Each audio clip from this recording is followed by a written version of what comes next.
Be a tough game.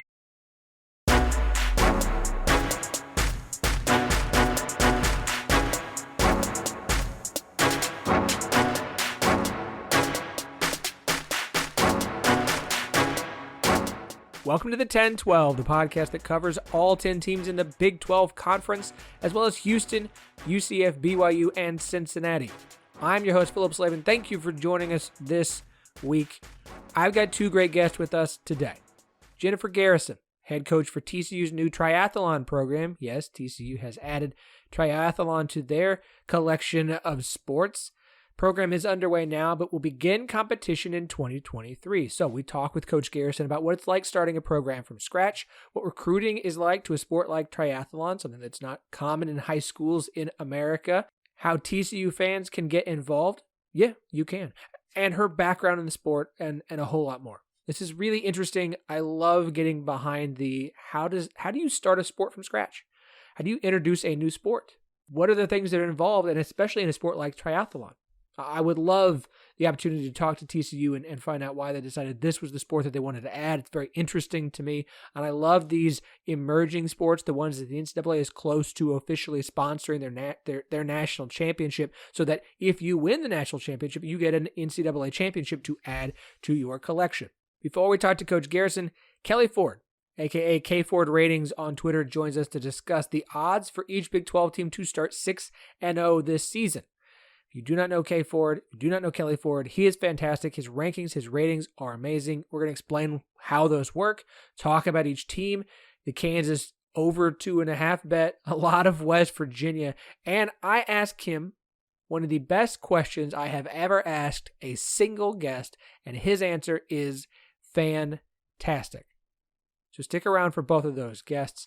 There's a lot of things I'd like to get to today, but I have a pounding headache because I mowed the lawn in the middle of the day, and I'm zapped. The sun is hot. I live in Arkansas. It's August. It ain't cool. It ain't cloudy. But there are a few things I do want to get to before we get to our guests. First, we missed this one on last week's show. A Texas Tech football team isn't the only one benefiting from NIL. Members of Texas Tech's women's basketball team will receive $25,000 in an NIL deal through the Level 13 agency. It's believed to be one of the biggest NIL agreements in women's college sports. That is fantastic. That is amazing. Texas Tech, so far, outside of Texas and Oklahoma, Texas Tech, of the Big 12 teams who will remain or join the conference, seems like right now they are handling NIL better than anybody else. I understand that NIL inducement is against the rules. But there is nobody enforcing the rules because nobody wants to get sued, because as soon as they start punishing collectives or schools for it, they're going to get taken to court. It's a rule that nobody wants to enforce. Look, I don't want to spend a lot of time on NIL right now. How do you make a rule that you actually can require someone to follow? It has to be a mutually agreed upon rule. That's how it's going to have to work. How do you have a mutually agreed upon rule? I don't know. It's going to require probably paying the players and creating a players association and yada, yada, yada. Figure it out. I don't really want to do any conference consolidation right now. The Pac-12 is who the hell knows. Nothing's going to happen until the Big Ten's deal is done. ESPN, CBS, NBC all waiting to find out exactly how much of the Big Ten they're going to get, how much money they have left over, how much more inventory they need. The Pac-12's waiting around on that. It's a mess. It is. We don't need to talk about it. You can follow the people who cover the Pac-12, Jason Scheer, John Wilner, John Canzano, everybody else who's covering conference realignment. Soccer season's underway. The preseason poll, the national preseason poll came out. Only TCU was ranked in the top 25 among current Big 12 schools. BYU was ranked as well. Texas, among those receiving votes, seems low to me as far as the Big 12 goes. West Virginia is a perennial power in women's soccer. Matches begin next week. I am working on guests to bring on to preview Big 12 soccer for the upcoming season. We ran a poll on Twitter, that's at 1012 Network, TEN, the number 12, the word network, about who is the true dark horse to reach the Big 12 title game this year. I used Kansas State, TCU, West Virginia, and other in my collection. I used those three because those are three of the five teams who did not receive a first place vote in the preseason poll. Kansas State won this one overwhelmingly with 72% of the vote. Kansas State's not a dark horse anymore. I haven't felt that they were. I ran this poll. It wasn't measly. We had 2,400 votes in it.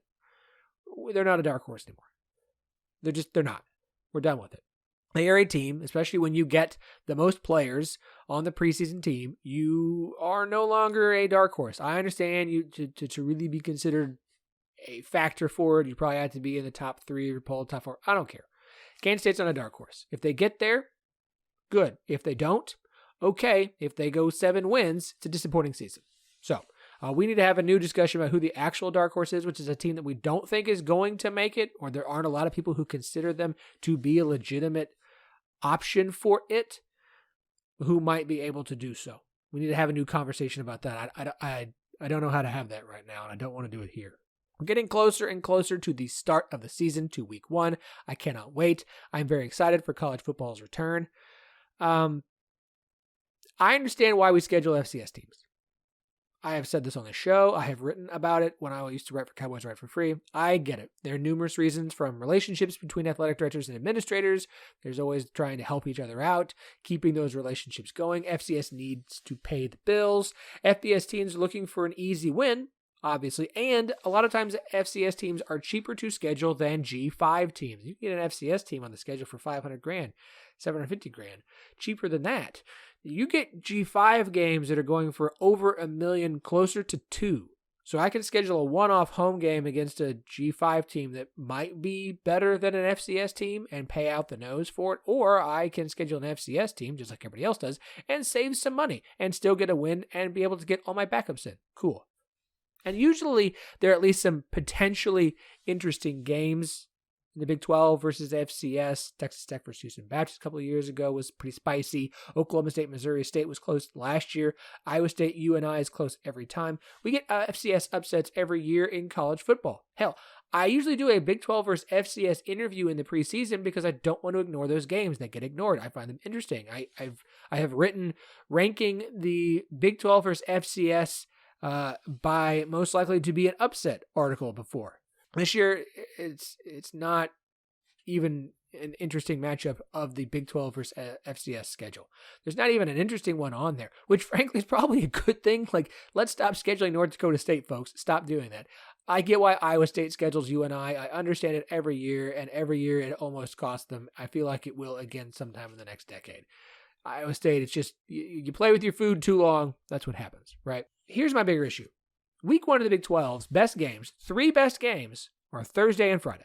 Thursday, you get Oklahoma State, Central Michigan. Interesting game because of history. Plus, I actually think Central Michigan could be pretty good. They could contend for the MAC this year. I believe it's Lou Nichols. They're starting running backs, probably going to lead the country in rushing yards just because he's going to get so much usage. And of course, Thursday night, we get the backyard brawl, the return of the backyard brawl, eat shit Pitt versus West Virginia at Acrisure Field, whatever the heck they've renamed Heinz Field to.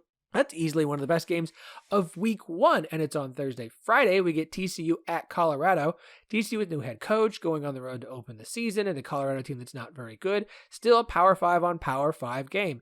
Saturday is all FCS games except for 2 that if you were a casual college football fan, you probably would not be able to identify which ones those are. Louisiana Monroe and UTEP. I know which 2. But the rest are FCS. The entire lineup for Saturday for the Big 12 is FCS games and Louisiana Monroe and UTEP. 2 teams that, if they had to play a number of FCS opponents, would probably lose to them.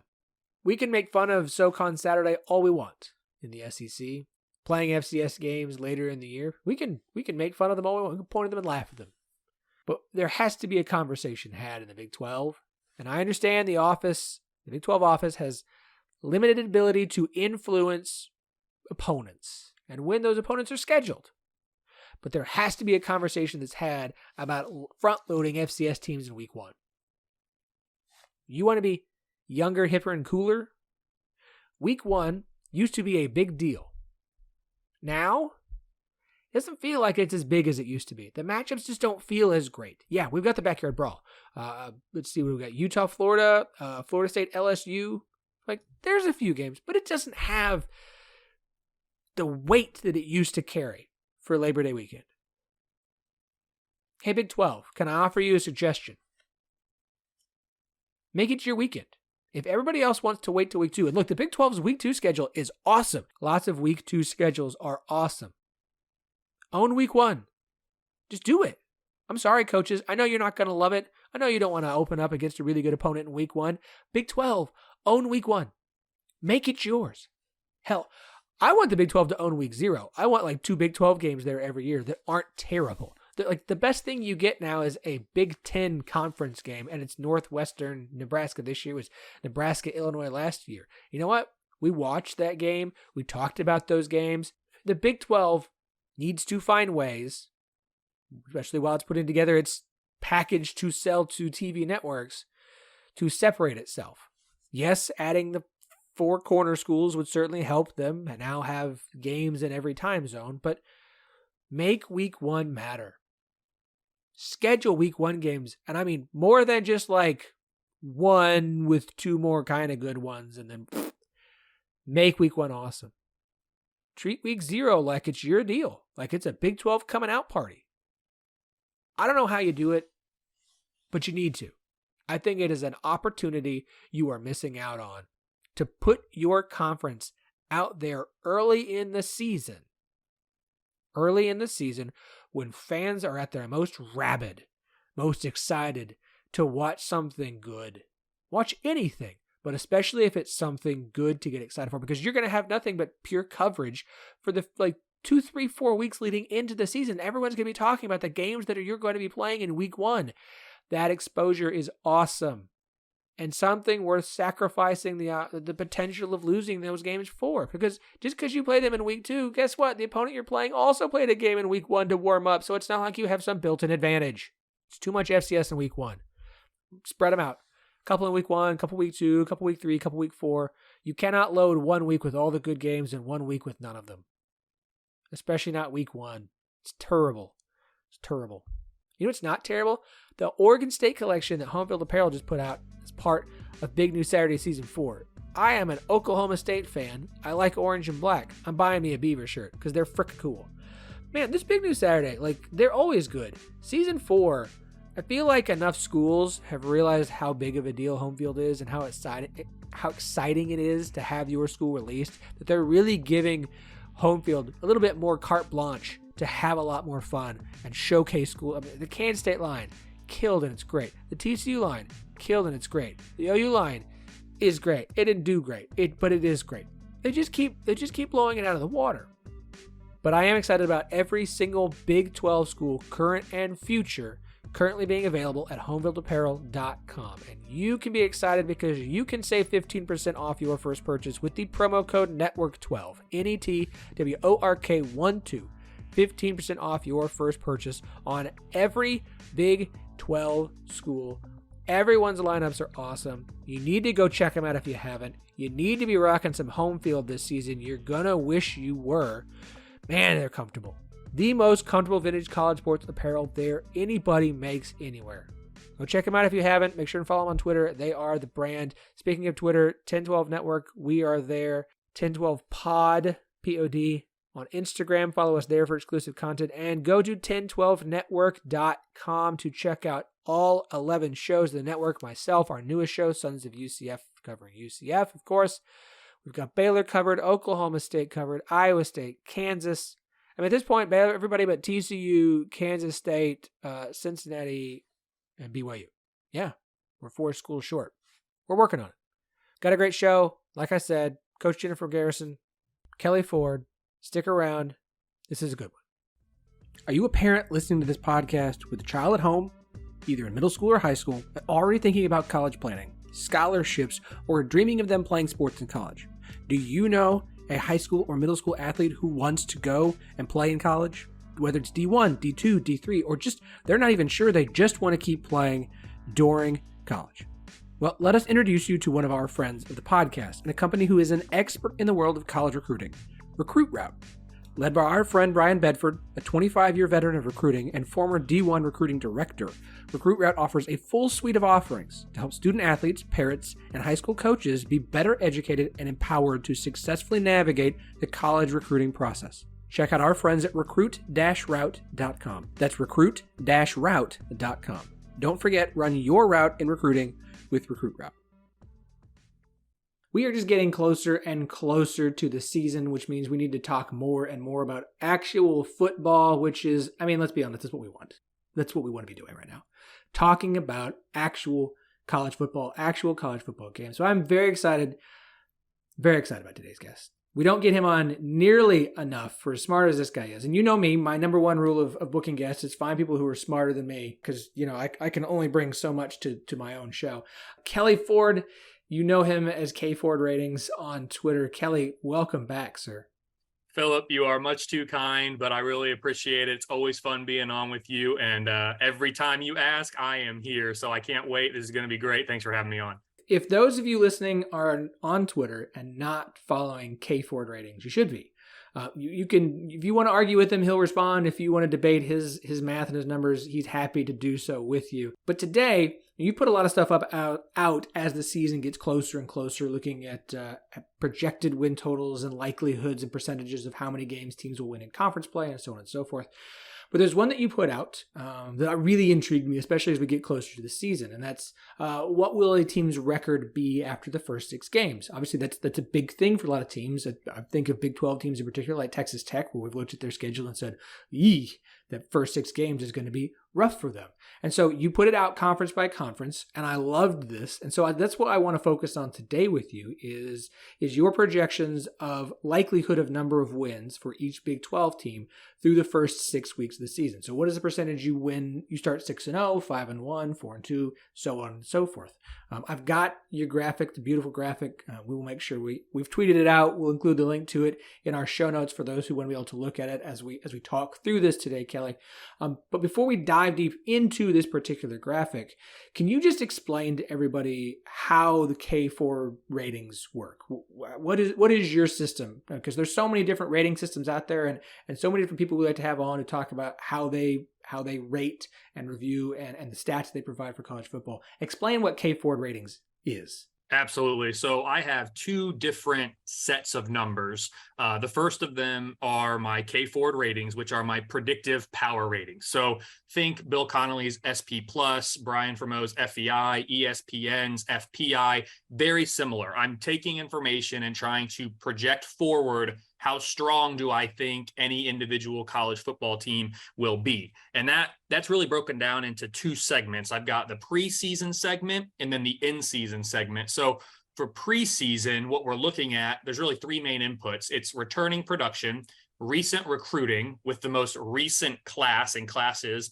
most heavily weighted, and then recent team performance using my recent seasons of K Ford ratings, again, weighting the most recent seasons most heavily. And so that's it for the preseason. And I will say, capturing returning production has become increasingly difficult in recent years. One, you've got the bonus COVID year that some student athletes are taking advantage of. And then you've also got the just increased transfer portal usage, which is great for college football student athletes and for college student athletes in general.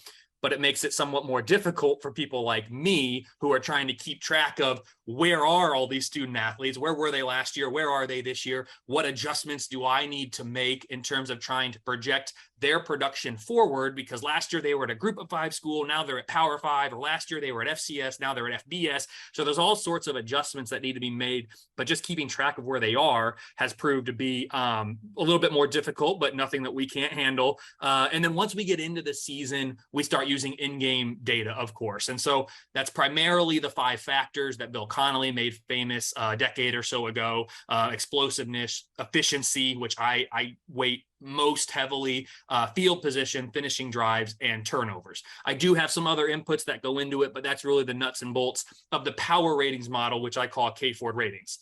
The second set that I have are my most deserving rankings, and those are results-based. That's a results-based metric that I use to rank teams, not rate teams, rank teams based on what they've accomplished on the field. So it's similar to ESPN's strength of record, but I use the K Ford ratings as the engine. And I also include a little twist about kind of dominance. So looking at how much did a team win or lose a game by relative to what would be expected of an average top 25 team to win or lose that game by, given the opponent and the location. I throw that in there, whereas I don't believe ESPN Strength of Record does, but it's a comprehensive resume metric is what it is. So you got the Kelley Ford power ratings, that's looking forward. You've got the most deserving rankings, that's looking backwards. That kind of summarizes the two different metrics that I put out there. Yeah, always enjoy the rankings of the season. I love when people argue, like you're just like, well, in my opinion, this team is number one. How could you put a MAC team at number 3? Well, because they went on the road and dominated a team, and so that's where they are right now. And we only have one game of data, right? So like after 1 week, I can already tell you, Phillip, after 1 week, I'm 99% sure that the winners of the Ohio State, Notre Dame, Florida, Utah, and then Oregon, Georgia, the 3 winners there, I don't even know, it doesn't even matter who they are. They are more likely than not going to be number 1, 2, 3 in the most deserving rankings, because you're only looking at 1 week's worth of game, 2 weeks for some teams that played week 0. But because they've beaten such a strong opponent in the eyes of my power ratings, they are going to be at the top of the most deserving. So to your point, if a MAC team goes on the road and upsets an SEC team who is strongly power rated in week 1, well, that MAC team is going to have a really good most deserving ranking in week 1, and then it will adjust from there as we add in more data. I love it. I do want to ask one quick question about this before we dive in. You said most recent recruiting is heavily weighted, right? So in theory, we're heading into the 2022 season. So the 2022 recruiting class would be the most heavily weighted, or do you view it as more 2021 and 2020, who in theory would be more likely to be stronger contributors at this point than the group of freshmen that are now on the roster? Yep, really good question. I have tinkered with that, gone back and forth. So the way that I do it is, so coming into the 2022 season, the 2021 class is going to be the most heavily weighted. So the what are going to be sophomores or redshirt freshmen, and then the 2020 class, then 2022, then going back to 2019. So there's no one magic way to do this. Every team is set up differently, right? For, hey, if I'm a mid-major or if I'm a group of 5 school, I might be looking like my juniors and my seniors need to be my strongest contributors. Whereas if I am a elite program year over year, it might be that my sophomores, juniors, and even the freshmen are my best players. So there's not a one size fits all. I've played around with different weightings and percentages for each of the different classes in the most recent 4 years. What I've landed on now and the weights that I've assigned is the optimal solution based on kind of back testing recent years to see what's the most accurate predictor of overall team strength moving forward. So that's how I got where I am to right now. That doesn't mean that next year the weights won't change. They very possibly could, and even the order in which I am weighting the most recent 4 classes could change as well, but that's where I am for now. See, before you come at Kelley, make sure you actually know that and realize that the guy does a lot of work and a lot of research to figure out how to do this at its most effective. So it may not be perfect, especially after week 1, and you may not agree with it, but there's science backing this up, not just some guy with a dartboard saying, well, today it's going to be LSU. Okay, so I want to talk about the record through 6 games for the Big 12. I think this is really interesting, especially as we enter week 1 and start preparing ourselves to say, okay, who are the teams who, in theory, are most likely to be bowl eligible after just the first 6 games of the season? Not 6 weeks, 6 games. I don't think that'd be too big a surprise. I'm going to kind of run these through in order based off of expected wins. Oklahoma at the top with 4.7, followed by Oklahoma State, Baylor, Iowa State, Texas, Kansas State, TCU, West Virginia, Texas Tech, and Kansas down there at 2.2. That's a good sign. Ooh, okay, maybe.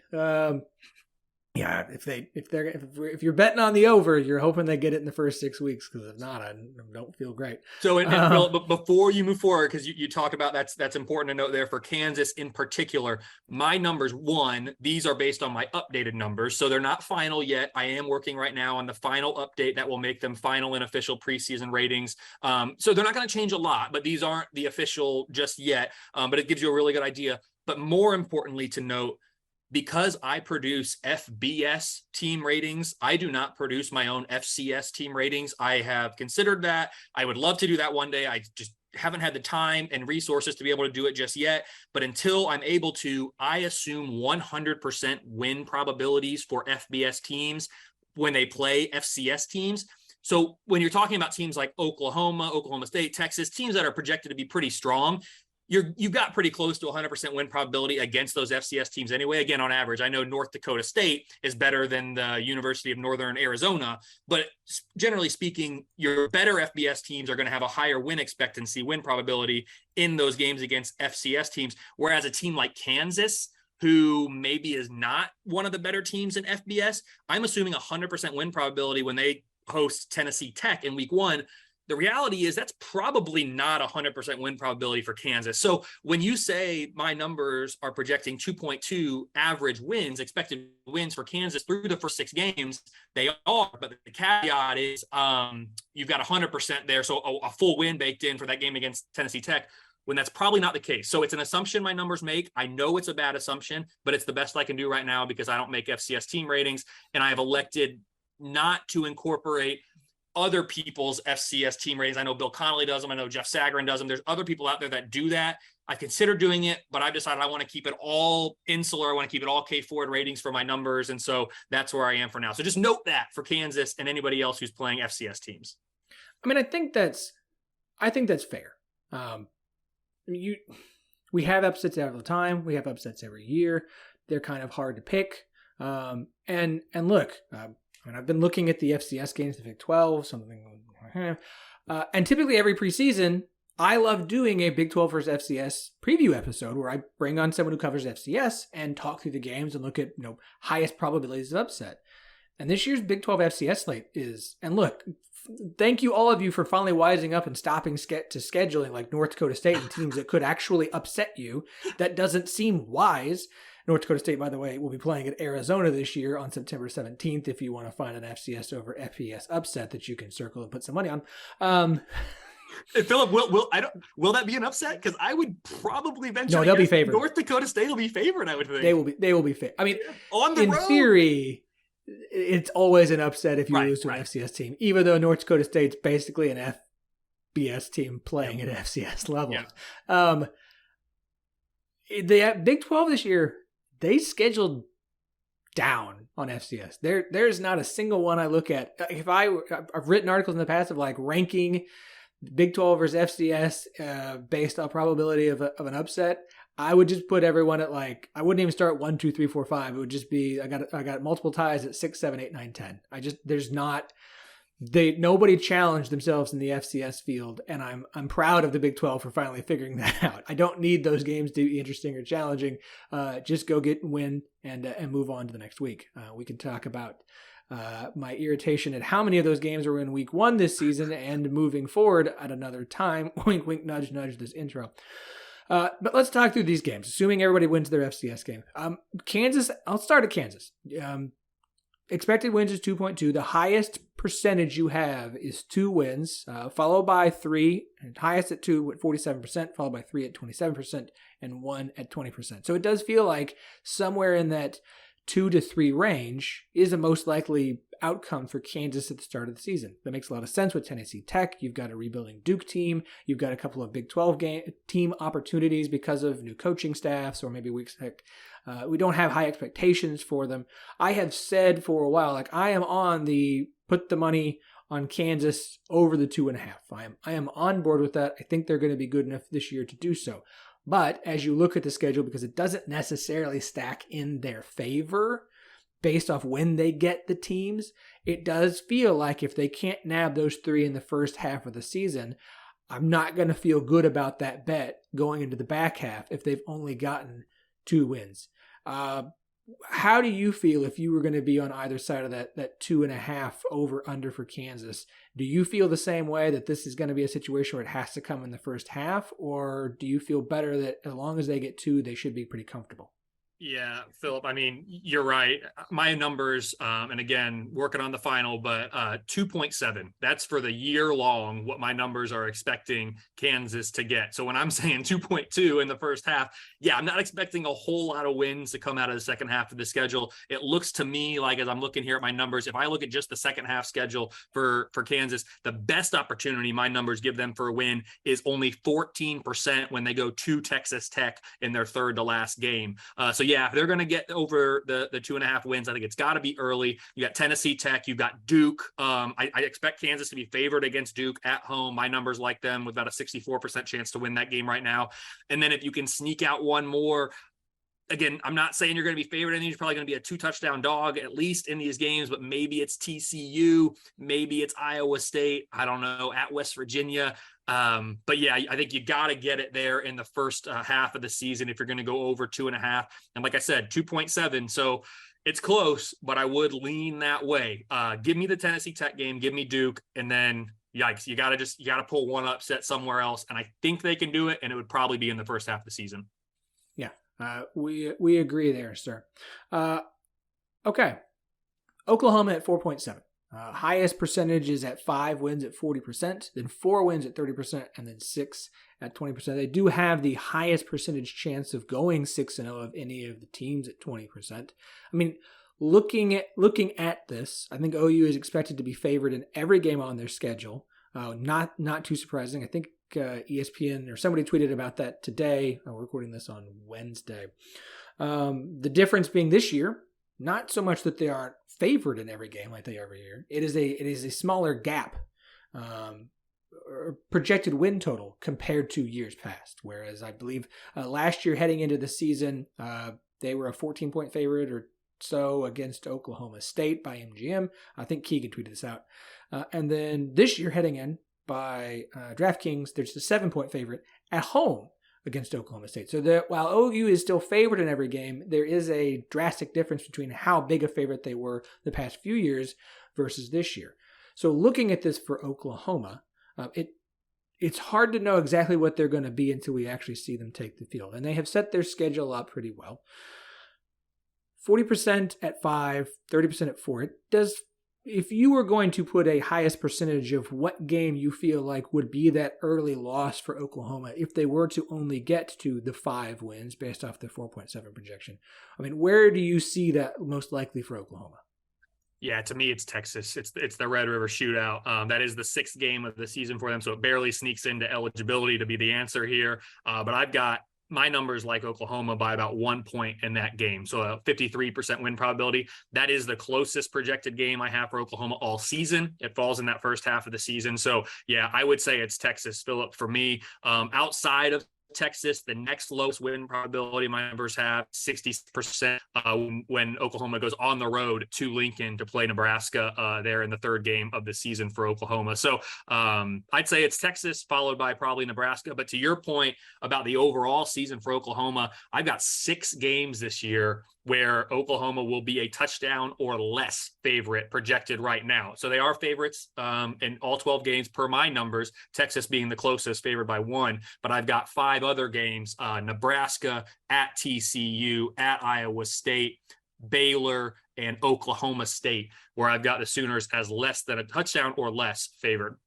Yeah, going to be very interesting for Oklahoma this season. It's one of those teams if I have to pick a Saturday game, because the Saturday lineup in week 1 for the Big 12 is, I might watch OU UTEP and put it as number 1 on my list just because I'm intrigued to see what Oklahoma looks like. I know UTEP's not great. It's not a huge test of an FBS team. I mean, again, I would have the UTEP losing to a lot of FCS opponents, but it would be our first look at kind of what the Brent Venables-led Oklahoma Sooners are going to look like, and I'm very intrigued to see what that's going to be. Okay, another one I'm interested in here, Kansas State. We put out a Twitter poll this past week, who is the true dark horse of the Big 12? I'm officially, and I kind of lean this way anyways, I know Kansas State won that poll. They won it in dominant fashion. I'm removing Kansas State from the dark horse list because at this point I think they're too popular. Too many people like them as a potential Big 12 title game participant, a potential Big 12 winner because of how many people are on board with them. What's interesting to me is it feels like more and more people are buying into Kansas State, but the numbers and Vegas have not yet. The numbers and projections on them are still really low. You have Kansas State through the first 6 weeks at an expected win total of 3.8. 4 wins is the highest percentage at 38%, followed by 3 at 28% and 5 at 21%. I mean, looking at Kansas State here, you get the most preseason or most players on the preseason team. I think there's a lot of people who are just really high on them and high on what they could be with Deuce Vaughn, what they bring back at corner, what they bring back on the defensive line. The defensive lines in the Big 12, like I go back and forth on who should be number one between OSU, Baylor, and Kansas State over and over again. I think it's going to come down to who I feel most comfortable with at linebacker, surprisingly. Why is it, in your case and in your opinion on Vegas and other people's numbers, why are all the math and the numbers so low on Kansas State compared to where I think a lot of people who watch are getting high on them? Yeah. So again, going back to what goes into my preseason numbers, it's the returning production, which again, we're incorporating transfers and all the things that are going on that maybe weren't going on just 2 or 3 years ago, the recent success, and then recent recruiting. So it's pretty cut and dry for me about what goes into those. So the people that are watching the games and saying, no, that is not to imply I'm not watching the games, watch as many games as I can. We got the 5 TV set up in the basement. Like, it's awesome. But the people that are strictly watching the games, not necessarily diving into any advanced numbers or anything, not to say I'm right and they're wrong or they're right and I'm wrong. It's just a different viewpoint. I'm not exactly sure what it is about Kansas State, other than maybe, I mean, you just talked about the strengths of the line. Maybe it is just Deuce Vaughn. Like, he is electric. He is incredible. He is awesome. I love him as much as anybody. I think we can talk about the value of a running back versus other positions or whatever. It's probably a different conversation, but I think he's going to be great. I'm not sure what it is that others are seeing in Kansas State. This is not for me to say that Kansas State is not going to be a good team. I think they are. I've got them in the top 40 of my numbers, but they are the 6th best Big 12 team in my power rating. So I've got them behind Oklahoma, Texas, Oklahoma State, Baylor, even Iowa State. Now they're neck and neck. They're literally tied to the 10th in my Kelley Ford ratings, both at 75.2 right now. So you could say they're tied for 5th. But yeah, I don't know, Phillip, what it is others are seeing. It's pretty cut and dry for me what Kansas State is and what they're not. I responded to that poll earlier this week too, and Kansas State was my answer in there. I was very close to Iowa State. I did with Kansas State that day. I think 4-2 is probably what you're looking at for Kansas State after 6 games. The 2 losses, if I had to guess, I'd say at Oklahoma. That's really, really hard, of course, for any Big 12 team. And then at Iowa State. I think that could be a tricky one. I've got that as about a field goal game right now in Iowa State's favor, which by no means does that mean Kansas State can't go in there and win. And I've got 43% win probability for the Wildcats on that day. But I think 4-2 is probably what you're looking at, with Oklahoma and Iowa State the most likely to be victorious against Kansas State, if I had to guess right now. Of those 2 games you mentioned, I mean, obviously the 2 road games, they get 4 of their first 6 are at home. South Dakota, probably the best FCS team a Big 12 team will face this season, and it's generous. Missouri, who we'll see, and Tulane, not sure. Like, it's a sneaky good non-conference. Like, it's a quality enough non-conference to prepare Kansas State and at least give them something of a challenge, but not so difficult they shouldn't come out 3-0. I do think, there's validity to the start here at Oklahoma early in the season, Texas Tech at home for homecoming, and at Iowa State. Getting Texas Tech and Iowa State, you get basically 2 teams who have new coaching staffs early, and another one who's replacing as much as they are early. I feel like there's, and look, the numbers say what the numbers say. I'm not gonna argue with the numbers. I think where it's hard to put into the numbers is looking at the intangibles of established coaching staff and what they bring back versus 3 football programs who are going through a lot of turnover, both either at coaching positions or on the field.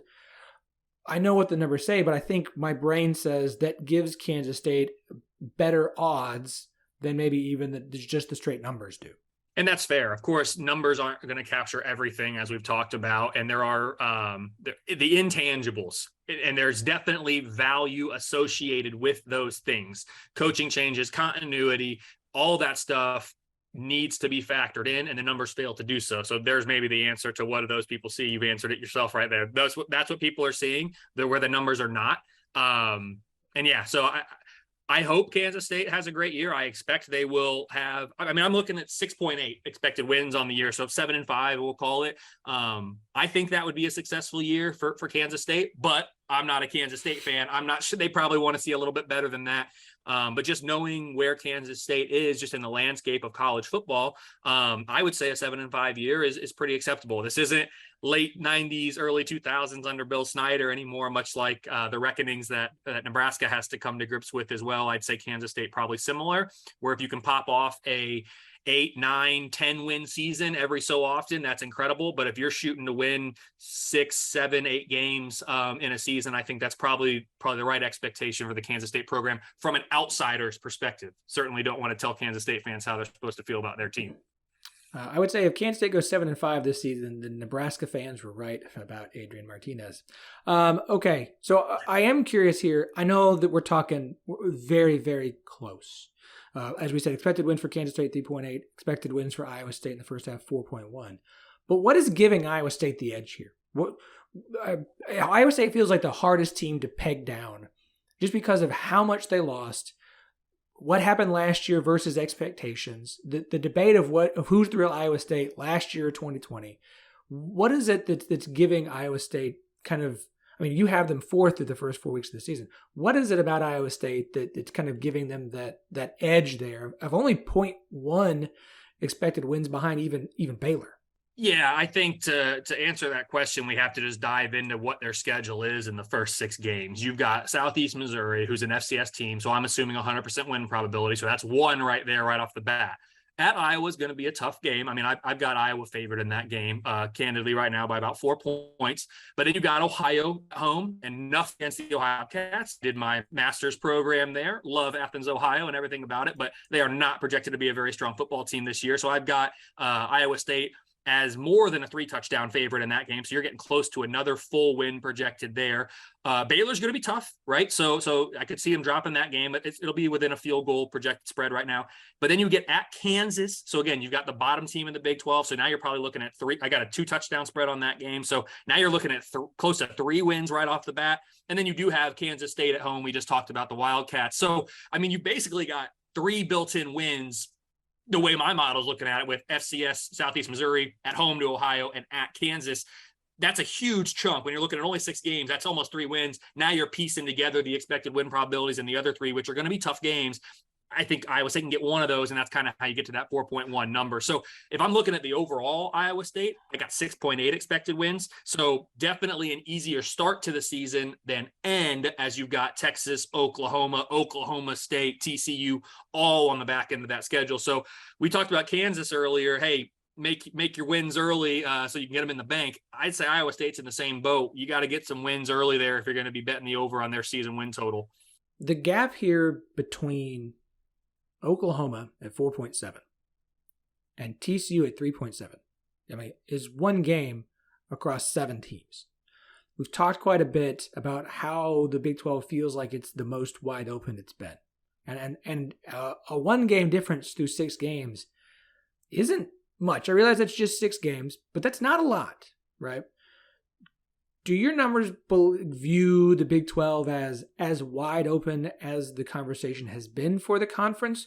Or is it maybe a situation where it's not quite as wide open? Maybe that group who actually has a real shot to win the Big 12 is a little bit smaller than we think it is. It's just that at the end of it all, it might be just that we have more bowl eligible teams, a lot of 6 and 6, 7, 7.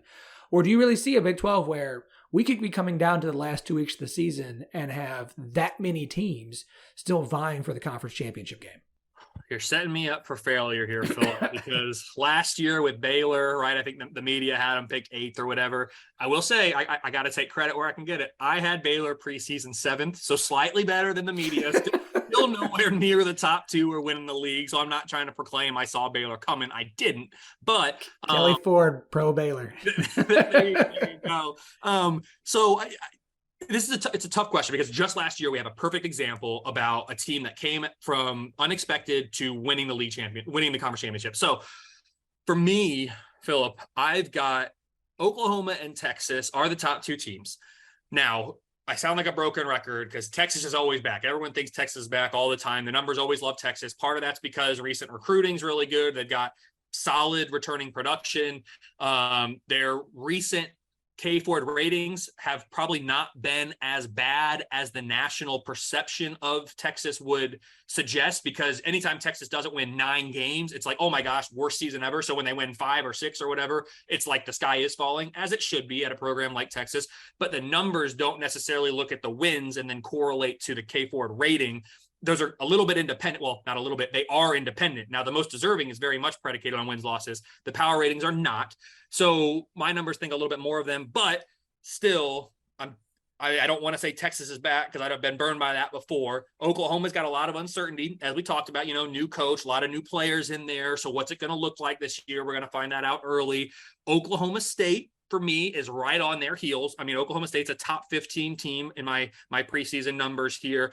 So I expect them to challenge very seriously for a spot in the championship game. And if I had to pick a 4th team, I would say Baylor. They are a top 20 team for me right now. And so I'd say between those 4 teams, I would expect the 2 conference championship game participants to come from that 4.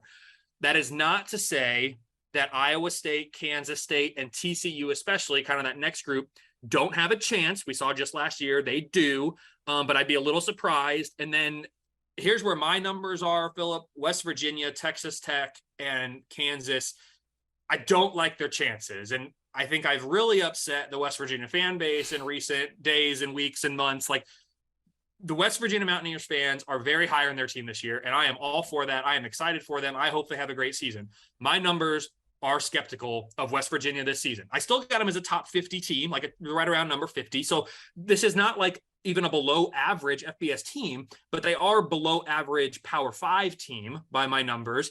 And that doesn't mean they can't have a great year, but I just don't see it this year. So, hey, good luck to them. I hope it goes well. I'm very curious to see how week 1 goes. I love the backyard brawl. I'm so excited it's back. I think it's going to be fantastic. My numbers like Pitt in that game, just being honest. So we'll see. Maybe I'm wrong. Maybe they're right. But yeah, for me, Oklahoma, Texas, Oklahoma State, Baylor, that's kind of my tier 1 contenders, if you will. And then you got Iowa State, Kansas State, TCU in that second group. But yes, I think last year proved the Big 12 is open, and it's such a fun league. And I absolutely love the round robin aspect of the league.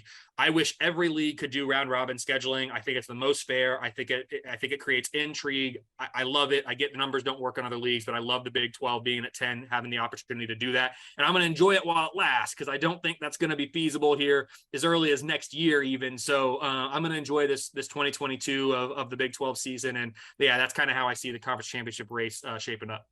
We've been talking about everybody coming in, and I don't think we've talked enough about it. This is the end of the round robin. Now, the Pac-10 may have to go to round robin soon, and so another conference may be adapting that, but it's the end of the round robin of the Big 12, and I do think we're going to look back on this time somewhat fondly of it being kind of neat that you played everyone. No, it's not great for bowl records and conference records when everybody plays against everybody. You don't get some built-in opportunities to inflate records and make everybody look better. SEC. But that's okay. That's okay. All right. I want to wrap on this, and I'm gonna ask you to do something that's probably not fair, but I'm gonna do it anyways. I want you to set your numbers. I want you to take K Ford. I want you to take him, and I want you to set K Ford aside. And I want Kelley Ford to answer this question. Where do you in your heart feel like your numbers might be the most wrong in the Big 12 this season? Wow. Phillip, asking me to differentiate and separate Kelley Ford from K Ford. I don't even know what my identity is without K Ford. Phillip, geez. Okay. Where am I most wrong? Well, I think a lot of it hinges on Quinn Ewers. I mean, if Quinn Ewers if he does not live up to his billing, my numbers are wrong on Texas. I am much too high on Texas if Quinn Ewers does not deliver what prospects of his caliber have been expected to deliver in the past, because that's really all I can kind of go off of right now. So I will be wrong about Texas if he doesn't live up to that. I could be wrong about Baylor. I got him as the 4th best team in the Big 12, which is respectable for a Baylor program, but they are the defending champs. They are a team that I think we talked about the intangibles a little bit earlier. I think the intangibles at Baylor might be more important and carry greater weight than the intangibles at some other programs. I think what Dave Aranda has built and is building, and just his demeanor, his charisma, what he's got going on, the turnaround that he's had there in a short time already has been very impressive. My numbers might not be giving enough credit to Baylor and what they've got going on kind of in and around the program, just kind of that ambiance, which is almost like word vomit for me to even say because I am such a numbers driven, but gosh, it really put me outside my comfort zone. So I could be wrong about Baylor. And you know what, I'm going to throw this in there just to spite all the West Virginia fans. Like, I'm not wrong about West Virginia. Like, you know what? You can play this back at the end of the year if West Virginia ends up crushing it and doing much better than my numbers expect. But like, I just don't see it. So you're asking me where I'm wrong. I could be wrong about Texas. I could be wrong about Baylor. I'll even say I could be wrong about Oklahoma. I mean, there's so much new about Oklahoma. We've never seen Brett Venables be a head coach before, let alone at a Power 5 program, a favorite in a Power 5 conference. So I could be wrong about them. I could be way too high on Oklahoma. I think Oklahoma State, since I mentioned all the other contenders, they're probably properly rated, I would say, right there in the top 15.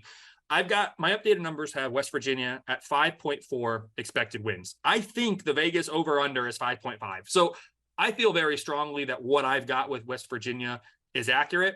And if they go out and they win 6 games, I'm not going to be surprised. Yes, I understand. I was leaning under 5.5. And if they get to 6, and that's not surprising to me. If West Virginia wins 7 or especially 8 or more games, which is what these West Virginia fans are telling me they're going to do, I will be shocked. I will come back on the 10-12 podcast and apologize. I will own it. But like, I don't think I'm wrong, Phillip. I'm just saying. Kelley Ford says K Ford's right on West Virginia. Kelley Ford says K Ford could be wrong on Oklahoma, Texas, Baylor. But we'll see. I mean, that's kind of where I am. You've really put me outside my comfort zone. And so hopefully that's acceptable because I got to get back in the skin now. That was great. That was awesome. I love it. We are going to bookmark this, cut it, save it for the rest of the season, and see how it goes. So obviously, yeah, you were not on board with my West Virginia rollover bet of them going 4-0. Look, I know it's bold, and that's fine. The Pitt, it's the Pitt stuff, and if they beat Pitt, it's happening. I'm on board. If they beat Pitt, they're going 4-0 because that tells me 2 things. West Virginia is better than we expected, than is expected, mm-hmm. And Pitt is as bad as I think they actually will be this year.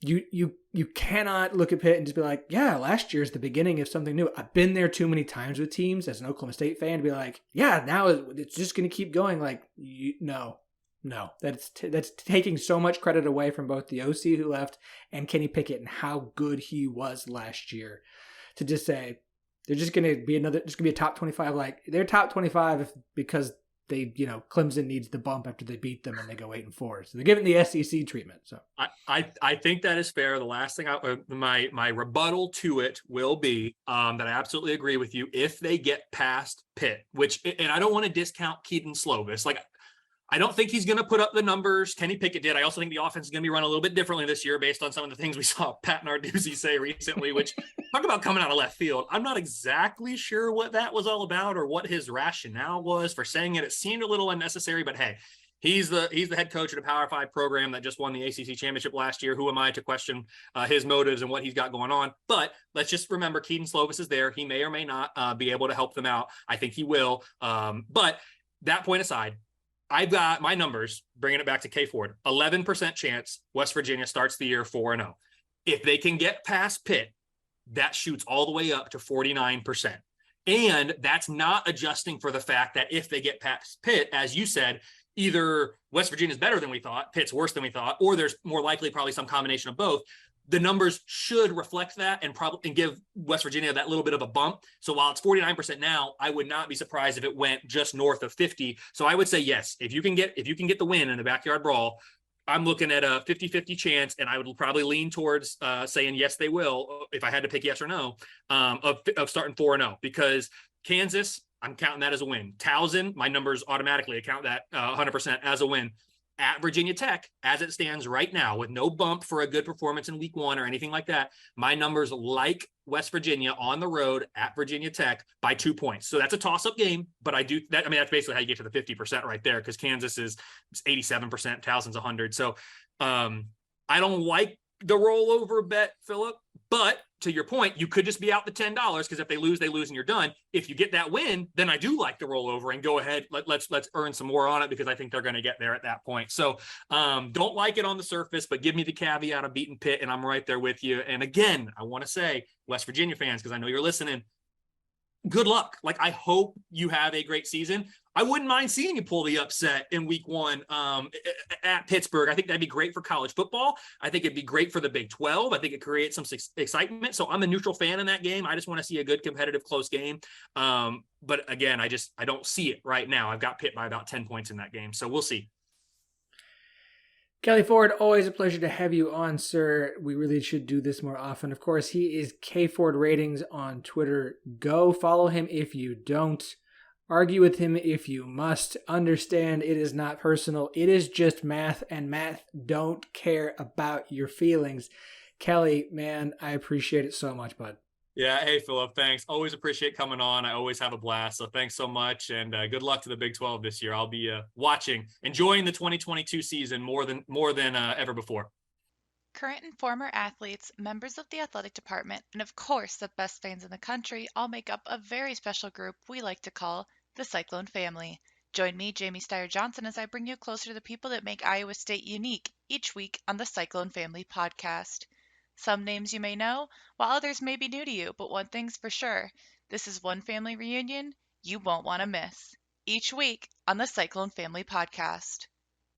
2023 fall of is going to be a big time for TCU athletics. That will be the first official season, the TCU Triathlon program. Yes, TCU going to be one of just 2 Power 5 schools with triathlon as one of their women's sports. I think this is super neat. I love that the more I learn about it, they'll be joining Arizona State as well as close to 40 other programs in what the NCAA has named one of the emerging sports for women.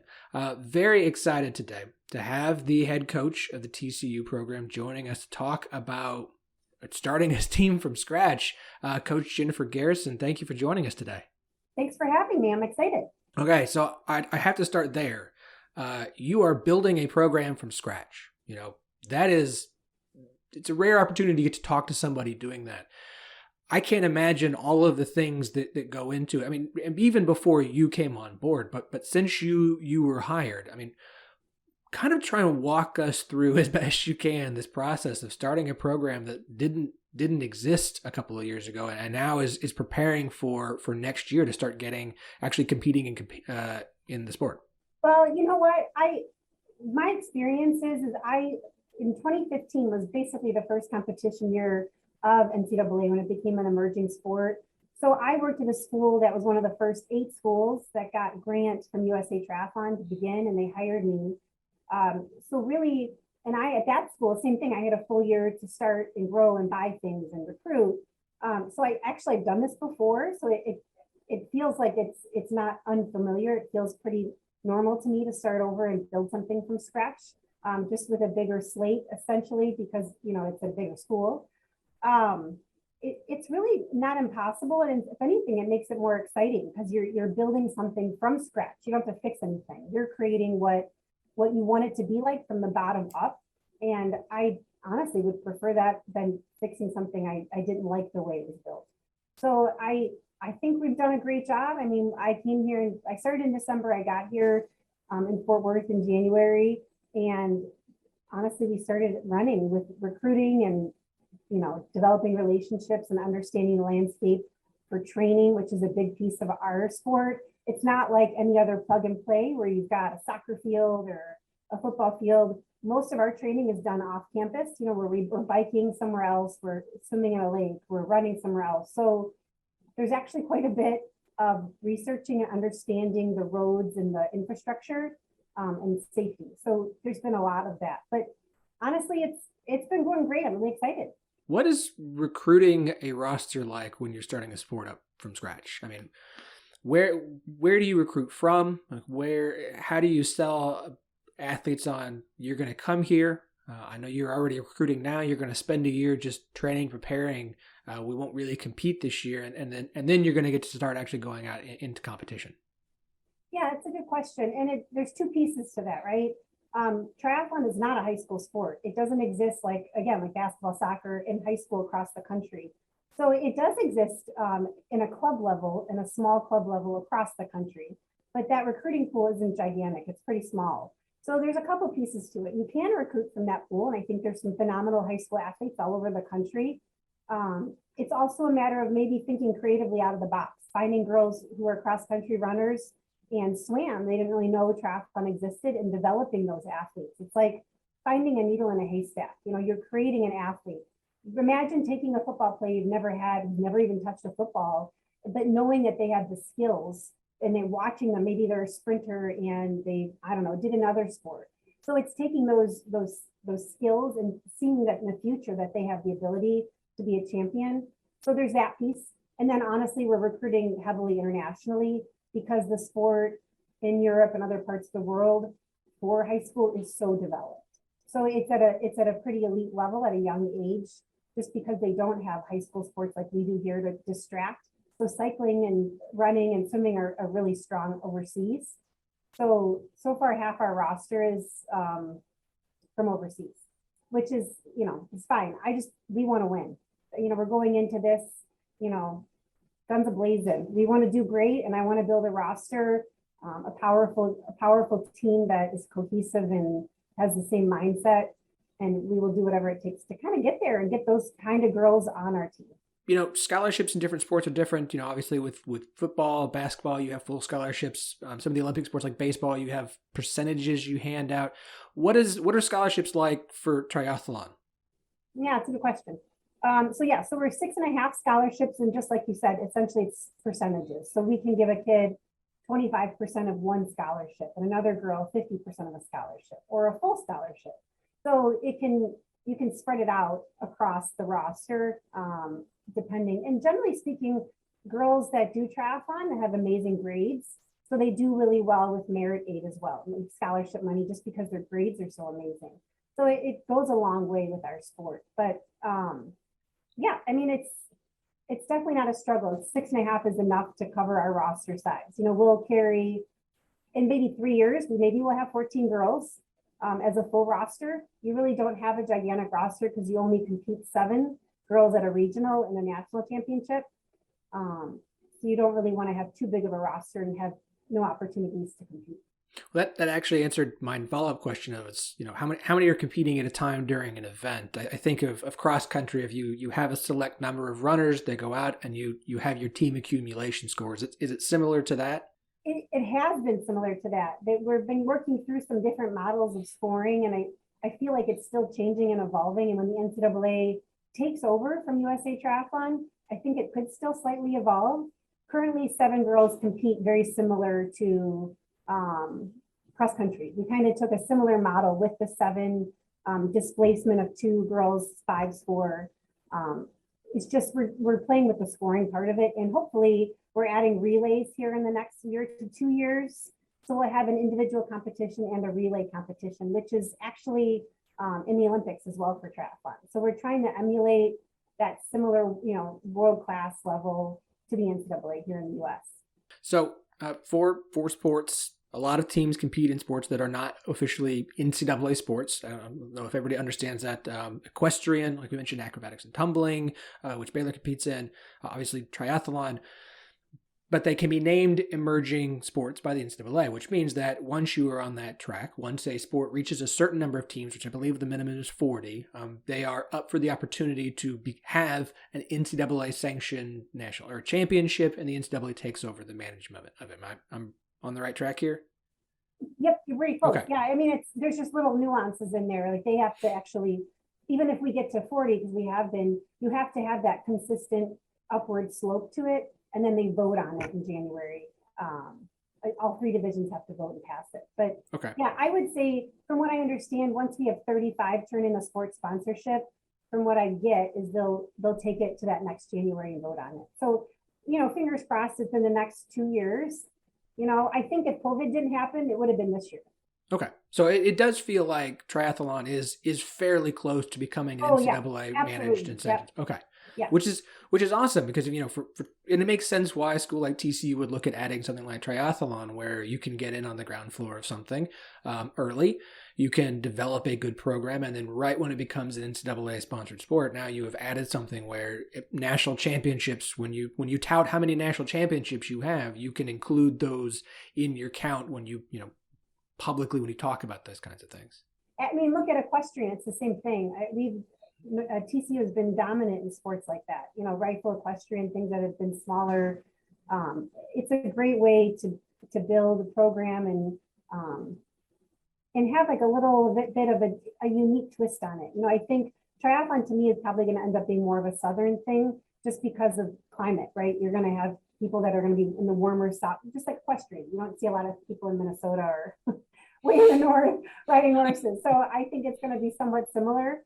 But it's a great way for schools to showcase, you know, how strong women in sports can be. You know, I love what triathlon does for young women and you know, what it shows them how powerful they can be. I think it's great. Coach, what attracted you to this job? What about the TCU job? You said you've started one from scratch before, so you felt comfortable doing that. But what about this job enticed you? Well, I loved I worked at a small D3 school before, and I love my job. I always felt when I took it over and I began that program 7 years ago that once I started, I knew that's what I was meant to do my whole life. Like I was like, this is it. This is the calling. This makes sense. And as the years went on there, I knew that one day that the next step logically would be at a Division I school when the fit was right.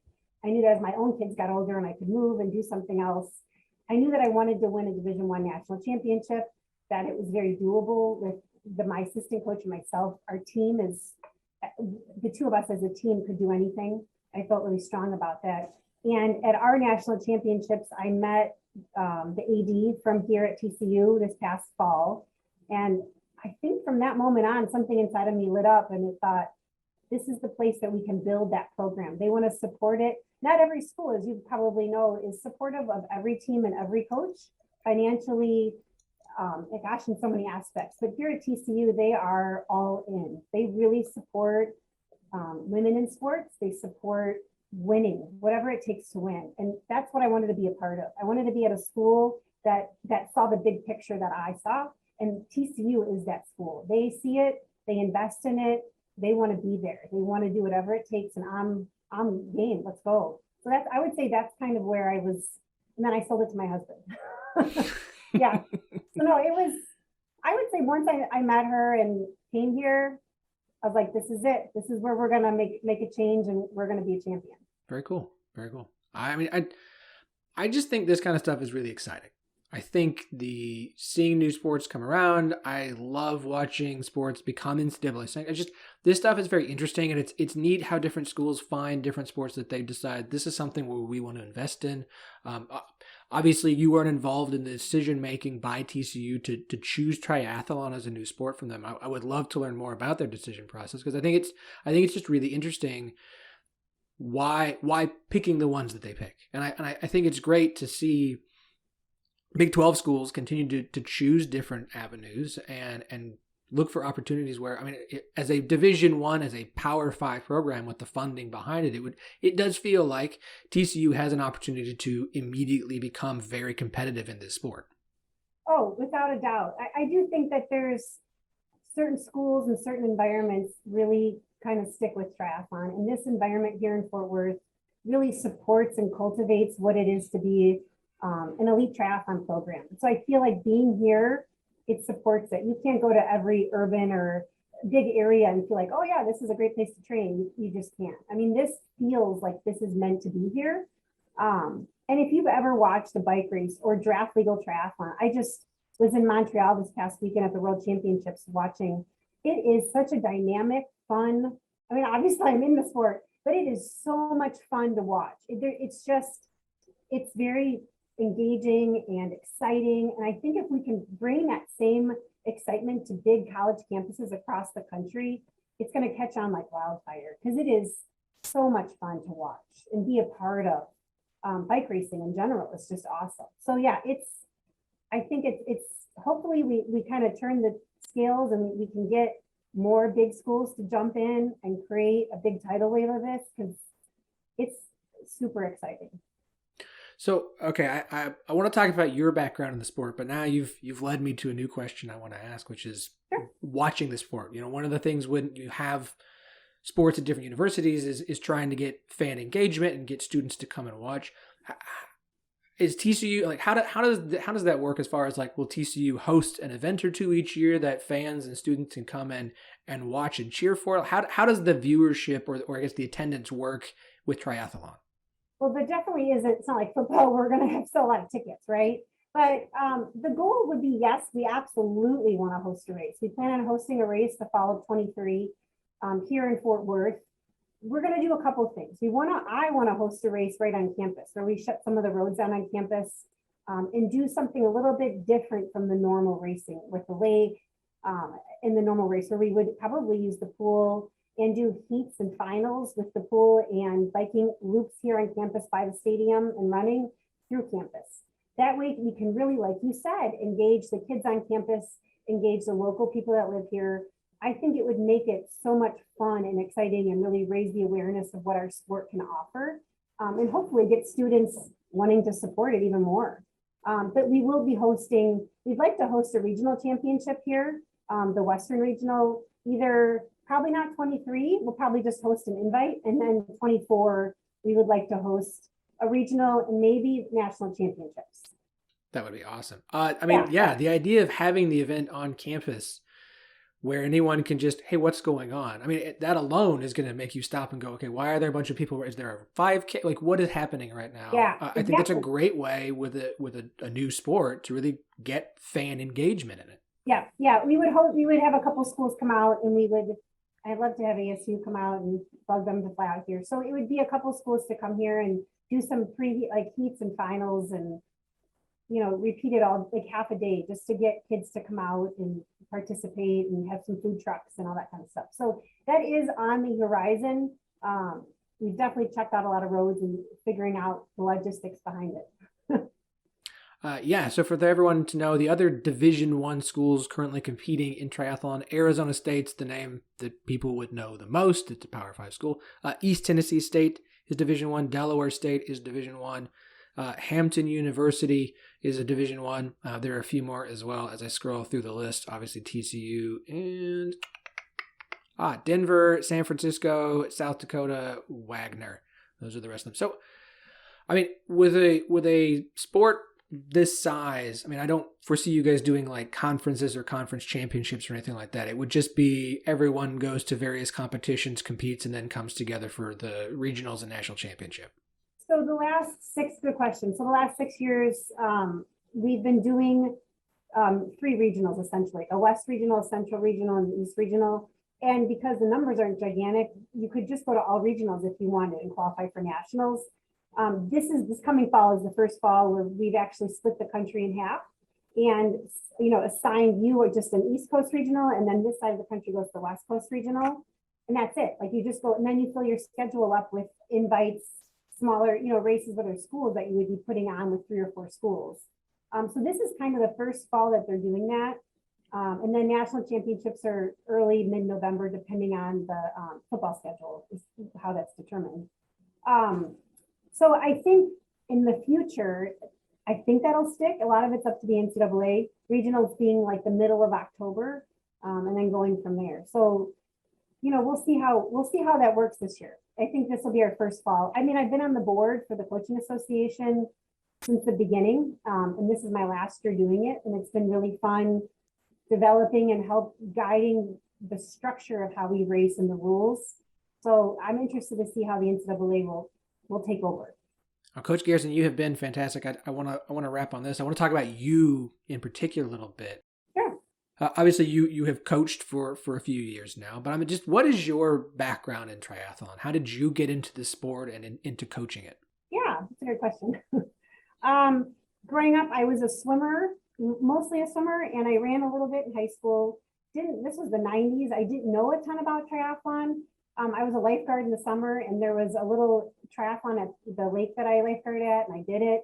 I would say, I think when I was 18. And then I went to Purdue for a few years, and I actually did crew there. I rowed. And I started running to the boathouse, and I was like, wow, I'm really not a terrible runner. And then my first summer after between my freshman sophomore year, I jumped into a triathlon and qualified for Ironman Hawaii. And it just kind of, everything really kind of happened quickly from there. I got invited to live at the Olympic Training Center as a resident athlete in college. It was just one of those things that you don't realize that you have a talent for it until you try it. I just had, no one did it. No one showed me a road bike, really. It wasn't a thing. And then once it happened, it happened. So I did that at a pretty high level until I had kids. And then I turned professional after my second child and raced professionally for a few years. During that whole time, I coached just virtually. I helped create and did some online workout programs and structure, built-in content for a website called Training Peaks that people would buy programming for. And then when triathlon came around to the NCAA back in 2015, a woman, the AD at my old school, I knew from college, she messaged me and reached out and was interested in interviewing me for the job. I'll be honest, I wasn't reading forums. I wasn't online. I was busy with my kids and coaching online, my business. And she said, hey, do you want to interview for this college triathlon job? And I was like, what are you talking about, college triathlon? She said, it's an NCAA sport. I was like, oh, I had no idea. So I came and interviewed and I got the job, started a month later, and, honestly left my company, my online coaching business, and went fully into it and fell in love with it. I don't know. It's fantastic. It's the best job ever. I love the age of these young women. We get to guide and develop and create phenomenal athletes and help them achieve amazing things. It's awesome. Coach Garrison, this has been fantastic. Thank you so much. I'm very excited to see TCU competing in 2023. I know you've got a lot to do before that fall gets here, but thank you so much for your time today. It's been fantastic. Thank you so much for having me. This is amazing.